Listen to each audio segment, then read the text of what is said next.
What up, people? How's it going? The name is Impala, and we are back on our single player world. I hope you guys are doing incredible. And off camera, we did a lot. First off, all these tools have been enchanted. Second off, our villager breeder is up and working. Literally did nothing to fix it. Just had to wait a little bit. As you guys were kind of telling me in the comments, it was because it was nighttime. That's why I couldn't get them to switch to become a farmer. But anyways, that all changed. We're all good over here. All I did was break my bed there. That's literally all I did. Break my bed over back home, and then everything went back to normal there. Over here is going to be where we take the villagers to assign them jobs. So we have a librarian here, and if you guys didn't know, you could keep breaking this workstation and then placing it back down until you get a trade that you want. Well, obviously I went for mending, and it took like 5 tries. Literally took like 10 seconds. I wasn't expecting it.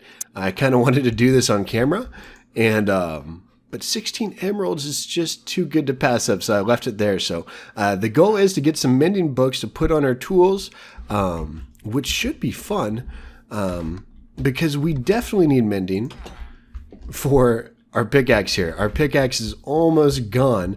And there is one more thing I want to share with you guys real quick. So I did a little bit of decorating over here at our spider spawner. If we go down here, look at this. This is crazy. So I did a lot of, what is it? What is this called? Stripped warped stem. Say that 3 times fast. We have ourselves an invisible spider here. Which is crazy. But yeah, no, we decked this whole place out with basalt. It's really cool now. So basalt, did a little bit of spruce action, shroom lights, and then lots of stripped stems here. And then we put in like a storage area for a bunch of string later on. Eventually, I think I'm going to turn this into just a string farm, take out the XP aspect, but early game, it's nice. But I figured I'd show that off to you real quick because, you know, progress was made off camera. And it's been a while since there was last an episode, but I've still been playing on and off when I've had time. So I was kind of doing some experimenting here, and if you didn't know, you could grow these in the overworld. It's quite simple. You get some warped nylium. You could place it down for demonstration purposes. We'll put it up here. And then you could take one of these warped funguses and then bone meal it up, and then bam, becomes a tree. Another thing that's cool is that you could actually farm these blocks using bone meal in the overworld too. So look at this, unlimited fungus right here, just by using this. And then also you could get these things, which doesn't make sense. I feel like you need to, with these warped roots and nether sprouts, I feel like you need silk touch or shears in order to get those, because I don't know, it just doesn't make sense. If I go over to this grass right here, bam, it goes away. Yet I could still get this stuff all farmed. I feel like that's something that they're going to change in the future, but just in case you guys didn't know that, you could farm this stuff in the overworld. Pretty cool, and I like this right here. I love these trees. Completely different and mystical. So I figured we'd try to get some emeralds here in order to buy ourselves a mending book, which I think the magic number is like 15 or 16. So I have some crops over here, and hopefully we could get ourselves enough emeralds to buy at least one for our pickaxe here. So I'm going to continue to trade away. And our farmer has now leveled up, and now they are an apprentice where I could start raking in the dough. Ooh, and now I can sell melons. Ooh, this journeyman. Oh my goodness, you're already a journeyman. That's incredible. And now I could sell these discounted. Oh my goodness, did we just become best friends? Oh, that's crazy. And now you're an expert. Just like that. And look, we could get ourselves some suspicious stews, and we could still trade away more of these. Oh my goodness. Crazy stuff. We have 26 emeralds. That's enough for almost 2 mending books, which is cool. However, yeah, we need to get ourselves some better farms. here. But anyways, let's lock. Oh no! You had mending, and now you don't. Oh no, it's okay. We're gonna get mending again. That changes the whole thing. Shouldn't take too long. I don't know what happened there. Man, I should have traded earlier because your mending's gone. I'm going to see if we could trade roles here. Let's get ourselves another mending book. This is how you do it, though. Quite simple. Finally! Oh my goodness, and we're locking this in. We need a book. Gosh darn it, we need a book. I'm going to lock in this villager, actually, by buying a bookshelf. There we go. Perfect. All right, your trades are now locked. That was the smart thing to do, and that almost took a full day, which is crazy.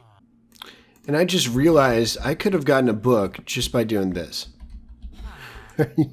Are you kidding me? I went out to get leather and sugarcane. I killed a cow, and that's all I needed to do. Oh my goodness, that felt good. We have ourselves mending and our future best friend in here. We're going to be utilizing that enchant so much to get some crazy awesome tools, and we're done here for now. So we're going to get some repairs done. First things first, mending is going on our fortune pickaxe. Second thing is merging this. So now we have efficiency 5, unbreaking 3, fortune 3, and mending the ultimate pickaxe. And now we need to repair this thing up, which we could go over to our XP farm and start slaying away at all of these spiders and quickly repair our pickaxe. One thing I forgot to tell you guys about is that off camera when I was enchanting my tools, I saw that there's a looting 3 sword. I clicked it and it was the biggest trap of my life. Bane of Arthropods 4. However, the Bane of Arthropods does help with this XP farm because now these spiders are one-hit kills. So it's very, very easy, to slay away at. So our pickaxe is now fully repaired. It feels so great to have mending. And in case you didn't notice this, we took out our little campfire thing here and put in some bubble vaders because I have a secret project that I've been working on here. And look at this. We have a big giant hole that we were hollowing out, which is why our pickaxe durability was so low. And down here, we have a pretty cool project that we're going to start working on.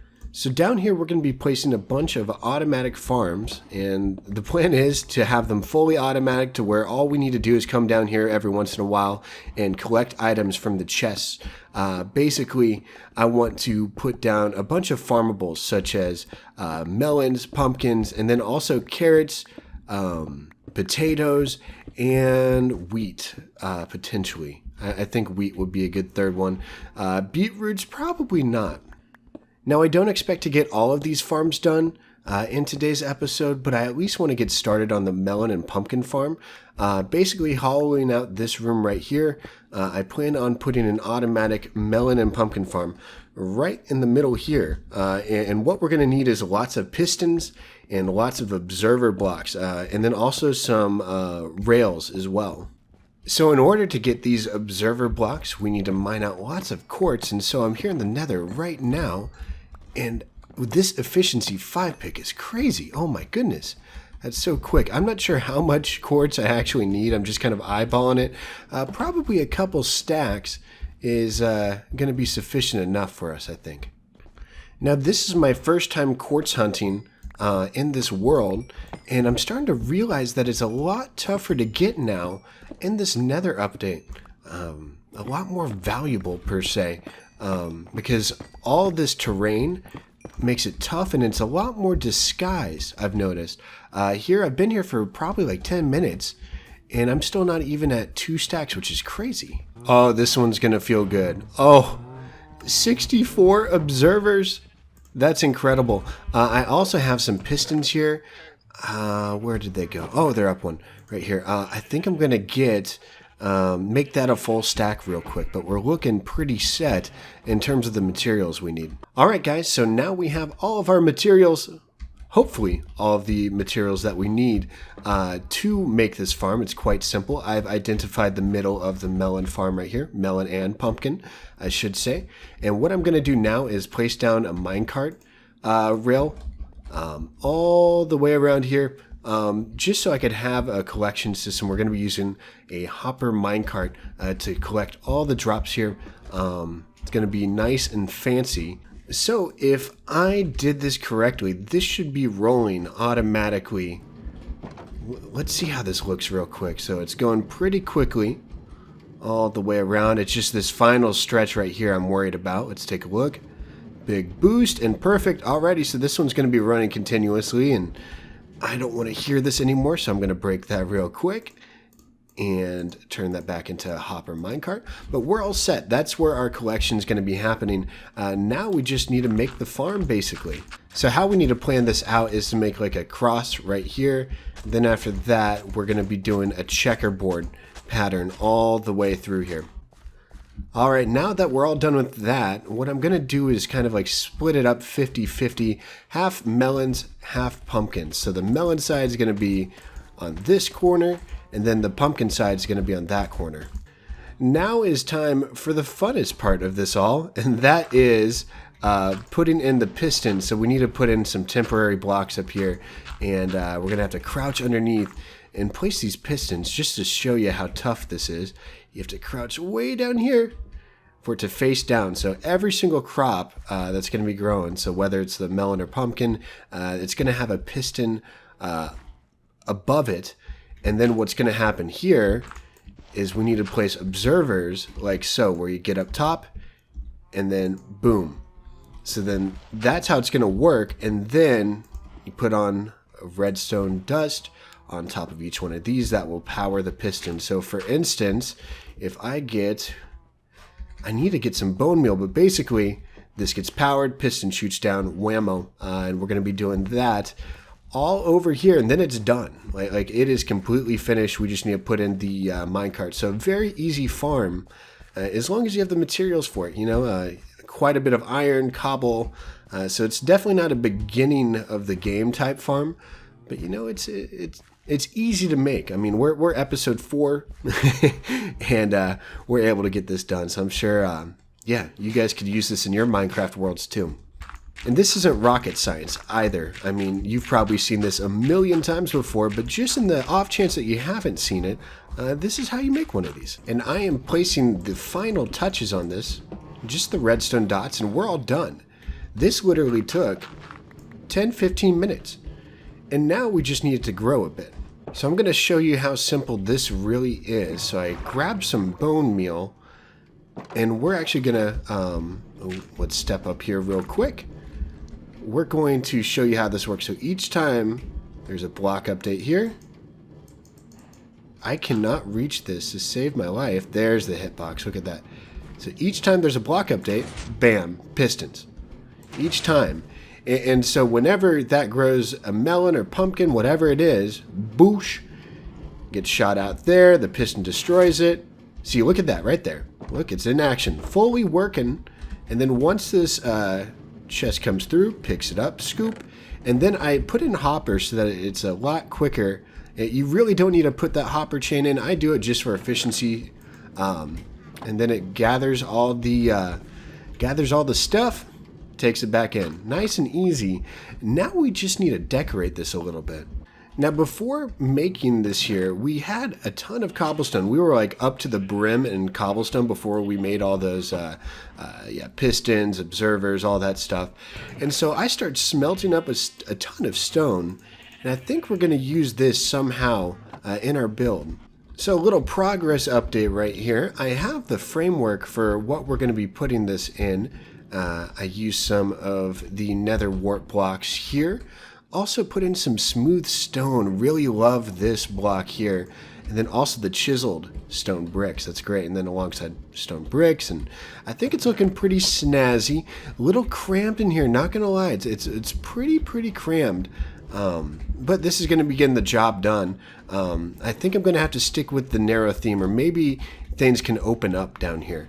We'll see what our options are. Maybe I could push this back. I think I got a little bit of wiggle room to push back this wall a couple of blocks, so it's not looking so crazy. But yeah, anyways, what I plan on doing is filling this in with solid glass. I'll probably do black stained glass, which requires us to get a lot of sand, which we don't have here. I think we need to go find ourselves a desert or something, or just mine up an entire beach, whatever's easier. So I couldn't find a desert a little bit south of our base, and so I just kind of destroyed an area, and we'll probably never return.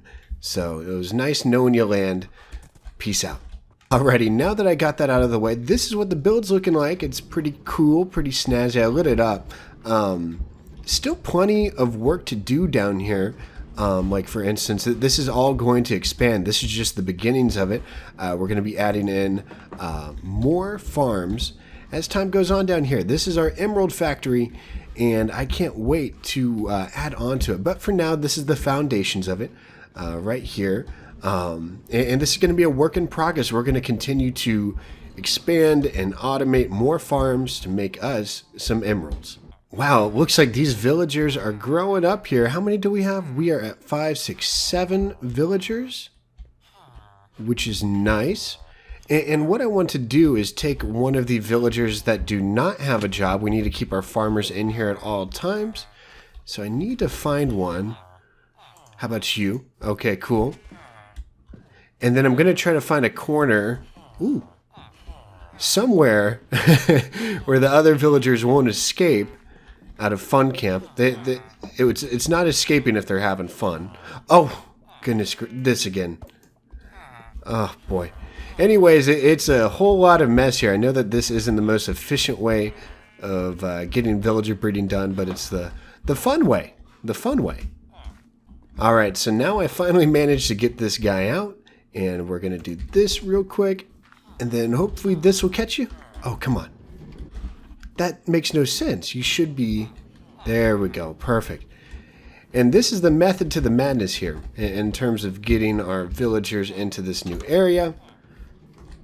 And then we just have you roll right in. I guess I need to take out this door. And have you roll all the way until you drop.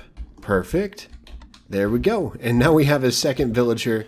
And I know this is excessive, but this is my way in.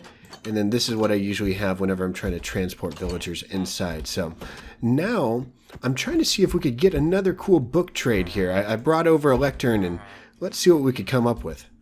Oh my goodness, Silk Touch for 11. I will take that. And I need to get some emeralds to trade with you. And look at that, Silk Touch. That is huge because that means we could start collecting beehives. And that's going to be awesome. But now, I need to get you guys. I was expecting one of them to have paper trades because I have a ton of sugarcane. So I'm probably going to have to get another one in. We need a third villager.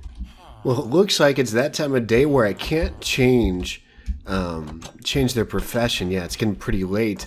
And so we're stuck at Quick Charge 3 for now. Where are you at? Yeah, Quick Charge 3. So that's no bueno. Ideally, I'm looking for an Unbreaking book or Protection 4. Those are key right now in order to get some armor because mine sucks. I figured I'd end the episode off kind of showing you guys a little trick here. Look how many Endermen spawn here in this biome. And this could be a very bad idea. But basically, I got like my own makeshift Ender Pearl farm. And I just thought this was cool to show off. If you guys get to the Nether, very easy Ender Pearls. So that means you could go and fight the Ender Dragon very quickly if you have a Nether portal and you have a warped forest near you. So pretty cool stuff. I just figured I'd show this right here in a matter of seconds. 7 Ender Pearls, and I don't even have an Enderman farm. This is just literally me in the Nether killing Endermen that spawn. So I figured that was cool to show off. Guys, I think I'm going to call it an episode here. We got so much done And I'm so stoked for the direction that we're headed in this series here. And I've just been having a blast playing on this world here. Just incredible what's happening here. And again, can't thank you guys enough for watching. Anyways, that's going to do it here. Thanks so much again. Take it easy, stay safe, and I'll see you in the next one. Peace out.